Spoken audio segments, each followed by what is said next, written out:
जहाँ लिखा होता है कचरा फेंकना मना वहीं पे हम फेंक के क्या हुआ कि मैंने मार्गला से शादी कर ली है। ये मेरे शरीक है। अस्सलाम वालेकुम नाज़रीन, आप देख रहे हैं मेरा यूट्यूब चैनल और मैं हूँ हिबा बासुर। आज मेरे साथ मौजूद है अवेयरनेस मैन, जिनको बड़ा देखा जाता है, बड़ा सुना जाता है। अवेयरनेस मैन के नाम से यहाँ पे फेमस, और यहाँ पर ट्रेल 5 पे ये मौजूद होते हैं। और यहाँ पर जितना भी ज़ाहिर सी बात है, हम पाकिस्तानी कौम हैं और हम जब जितने मर्जी रूल्स एंड रेगुलेशन जो है ना हमें बताया जाए, हम उन पर अमल नहीं करते। जहाँ लिखा होता है कचरा फेंकना मना वहीं पर हम फेंक के जाते हैं। इनसे बात करेंगे कि ये जो है वो पिछले 5 साल से यहाँ पे काम कर रहे हैं, और जितना भी यहाँ पे ट्रेल 5 पे लोग जब गंद मचा के जाते हैं, ये उसको उठाते हैं। एक अच्छा काम कर रहे हैं सामने। वालेकुम सलाम, आपका शुक्रिया, आप आई और आप इतना टाइम दिया कि हमारी अवेयरनेस आगे जा रही है आप लोगों की वजह से। बिल्कुल ऐसा ही है। अच्छा ये बताएँ कि ये आइडिया कैसे आपको आया था कि यहाँ पर जो है वो ये काम किया जाए? देखिए आइडिया पता है कैसे आया था, जब कोरोना के दिन थे तो मैं यहाँ पे हाइकिंग करता था, तो एक यहाँ पे मुझे साहब मिले, वो थे पाकिस्तानी, बाहर के नेशनल थे, इधर आए हुए थे, मुझे कहते हैं it's very easy to live in Pakistan. मैं कहा क्या हो गया, तुझे जितने खाते हो उतने सुट दे हो। मैं क्या भाईजान आप भी तो पाकिस्तानी हो, अगर आप बाहर से अब आ गए हो तो ऐसी हरकतें क्यों कर रहे हो, कह रहे हो। तो उसकी बात है ना मेरे दिल में एकदम लगी, और मैंने कहा नहीं यार ये बात तो उससे बड़ी गलत कर दी। तो फिर मैं अगले दिन ना फजर की नमाज पढ़ के आ गया और यहाँ पे खड़ा होकर लोगों को रोकना शुरू कर दिया, कचरा उठाना शुरू कर दिया। मैं प्रैक्टिकल पे बिलीव करता हूँ। आप देखें कॉन्फ्रेंस होती है, बड़े-बड़े लोग कोट पहन के बैठे होते हैं, उनको असल हक़ाइक़ का पता नहीं होता। मैं ग्राउंड पे रहता हूँ, मुझे ग्राउंड वैल्यू, करंट कंडीशंस का पता है। यहाँ पे कौन-कौन से जानवर हैं, यहाँ पे किस तरह के लोग आते हैं, किस तरह के लोग कचरा यहाँ फेंक के जाते हैं। जब मैंने प्रैक्टिकल करना करके लोगों को दिखाया ना, अच्छा, तो तब लोगों को मोबिलाइज़ करना कितना आसान था या मुश्किल था? क्योंकि पाकिस्तानी अवाम है, ये सुधरने वाली नहीं है। बहुत मुश्किल है। लोगों ने कहा तेनू की है, तू मामा लगना है, किसी ने कुछ कहा, किसी ने कुछ कहा, गालियाँ तक मैंने सुनी, मार तक भी यहाँ मैंने खाई। लेकिन देखें, अगर मैं उनके गुस्से का जवाब गुस्से से दूँगा तो मेरा क्या फ़ायदा? तो मैं लोगों से प्यार से मिलता हूँ, उनसे कहता हूँ सर आप पढ़े लिखे लोग हैं, अगर आप हमारा साथ नहीं देंगे तो कौन देगा? और ये हमारी आने वाली नस्लों के लिए है। देखें, क्लाइमेट चेंज की बातें हो रही हैं, उसका एक वाहिद हल है कि दरख्त लगाएँ, और उसके भी पहले जो दरख्त हमारे पास हैं वो बचाएं। ठीक है, तो ये मार्गरेट नेशनल पार्क देखिए दुनिया का एक वाहिद कैपिटल है इस्लामाबाद, रोड के उधर आबादी है, रोड के उधर एक नेशनल पार्क है जिसके अंदर लेपर्ड भी रह रहा है। यहाँ पे 8+ लेपर्ड रह रहे हैं। मैं अभी पिछले इतवार गया था लेपर्ड जोन में, तो मैंने उसके पब मार्क भी देखे थे। लेपर्ड के रहने का मतलब है कि इसकी डाइवर्सिटी बहुत अच्छी है, और यहाँ पे बहुत अच्छा उसके खाने पीने की चीज़ें हैं। तो हम तो खुशकिस्मत है कि हम, बल्कि एक और चीज़ मैंने अनाउंस किया हुआ है कि मैंने मार्गला से शादी कर ली है। ये मेरे शरीक याद भी है। मरगला से शादी कर ली है, पहली बार सुन रहे हैं हम। जी, ऐसे ही है। और देखिए कितनी प्यारी मेरी बीवी है, और उसको छोड़ के जाने का मेरा दिल भी नहीं करता।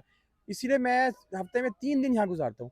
देखिए ये तो ख़ैर मज़ाक की बात है, असल जो है ना बात, मुझे पाकिस्तान से प्यार है, मुझे नेचर से प्यार है, और मुझे मार्गरेट नेशनल पार्क से प्यार है। मैं चाहता हूँ कि इसको मैं आने वाली नस्लों के लिए सेव करूँ। मुझे ना कोई पैसे देता है, ना मुझे ओहदे का लालच है। मैं सुबह से खड़ा हुआ हूँ। क्यों? मुझे क्या मसला है? मुझे सिर्फ़ अपने मुल्क से प्यार है, उससे नेचर से प्यार है। अच्छा, यहाँ से लोग गुज़र रहे होते हैं, जाते हैं, तो किस तरह उनको मोटिवेट कर रहे होते हैं आप कि यार ये चीज़ नहीं लेकर जानी है, अंदर जो है वो आग का भी लोग कर लेते हैं। जैसे अभी हम आए तो हम सोच रहे थे कि हम जो है ना अंदर जाके पका के कुछ खाएँगे, लेकिन उन्होंने हमें बताया कि नहीं, अंदर जाके अलाउ नहीं है। तो किस तरह से लोगों को कन्विंस कैसे कर पाते हो? कुछ ऐसे लोग आते हैं, कोई ऐसा सीन होता है कि यार नहीं, मतलब हंगामा वगैरह करना शुरू कर बिल्कुल, देखिए आप लोग तो पढ़े लिखे थे, आप आसानी से मेरी बात को आपने मान लिया, फ़ॉलो भी किया रूल्स को। कई लोग ऐसे हैं लड़ने लग जाते हैं, और बहुत ज़्यादा तल्ख़-कलामी का भी हमने सामना किया, यानी कि समझे कि गालियाँ देने लग जाते हैं, या हाथापाई पे नौबत आ जाती है, यहाँ तक भी आ जाती है। लोग असल में एक हमारे अंदर एक बात बताऊँ, मैं बहुत है। फॉर एग्ज़ाम्पल 4 लोग आ रहे हैं, उसमें से किसी एक को रोका ना, सिर्फ़ ओए मैनू रोकी, वो मैनू रोकी। उसके साथ जो 3 आ रहे होंगे वो उसके सामने अपनी बेइज़्ज़ती महसूस करता है कि यार मैं तो बड़ा चौधरी हूँ और मैं 4 बंदे लेके आ रहा हूँ और इसने मुझे रोक लिया। हालाँकि ये हमारे ना पढ़े लिखे होने का सबूत है। तालीम के बावजूद हम पढ़े लिखे नहीं हैं, क्यों? अगर मैं आपको कोई चीज़ समझा रहा हूँ, आपकी तालीम आपको ये शऊर देती है कि इस बात को समझें, उसको फ़ॉलो करें, ना कि आप मुझसे लड़ने लग जाएँ। लेकिन उसके बावजूद अब क्या करें? तल्ख़ रवैया सुने, फिर मैं तो गले मिल जाता हूँ। यानी कि लोगों के कहते हैं सर आप इतने प्यारे हैं, देखें एनवायरनमेंट ख़राब हो रहा है, अगर कोई जानवर परिंदा मर गया तो कौन ज़िम्मेदार होगा? अगर आपने किसी की भी जान ली तो उतना ही उसका गुनाह है ना। तो लोग अब देखें यहाँ पे चींटियाँ हैं, पता है चींटियाँ भी कॉलोनीज़ बना के रहती हैं। अगर आप मिट्टी खोदें तो चींटियों के खाने का कमरा, रहने का कमरा, हर चीज़ यहाँ पे अलग होती है। तो अब इस्लामिक पॉइंट ऑफ व्यू से चींटी को मारना भी गुनाह है।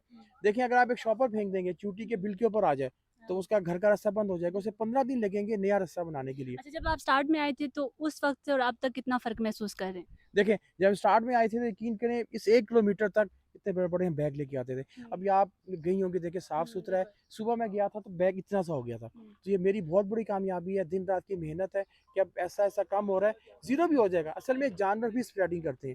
जो लोग डस्टबिन में डाल देते हैं, रात को जानवर उसकी स्प्रेडिंग करते हैं। तो वो भी है कि वाइल्ड नेशनल पार्क है, नेशनल पार्क में वाइल्ड लाइफ का भी हमने ख्याल करना है। तो अभी आजकल क्या एक्टिविटीज़ कर रहे हैं यहाँ पे? आजकल मैं यहाँ पे ये एक तो सफाई की मुहिम कर रहा हूँ। दूसरे एक मैसेज और देना है कि यहाँ पे पानी आया हुआ था। ये जो चश्मों का पानी है, यहाँ पे लोग आके एंजॉय करते हैं, लेकिन एक मेरी प्यारी बहनें हैं पढ़ी लिखी, उनको मेरा मैसेज है कि प्लीज़ वो डायपर यहाँ फेंक के ना जाएँ। मैं इससे ज़्यादा क्या कह सकता हूँ, मैंने चैनल पे भी ये बात की तो मुझे काफ़ी लड़कियों के, औरतों के मैसेजेस आए कि आप, मैं उनको बुरा नहीं कह रहा, यानी कि हर ख़वातीन ऐसी सफाई नहीं निस्फ़ होती। ईमान है। हाँ, लेकिन जो फेंक जाती है अपने बच्चों के डायपर, वो तो गलत करती हैं। प्लीज़ यहाँ ना करें, नेचर का ख़्याल करें, आएँ, खाएँ, पिएँ, एन्जॉय करें, लेकिन अपना कचरा अपने साथ वापस लेके जाएँ।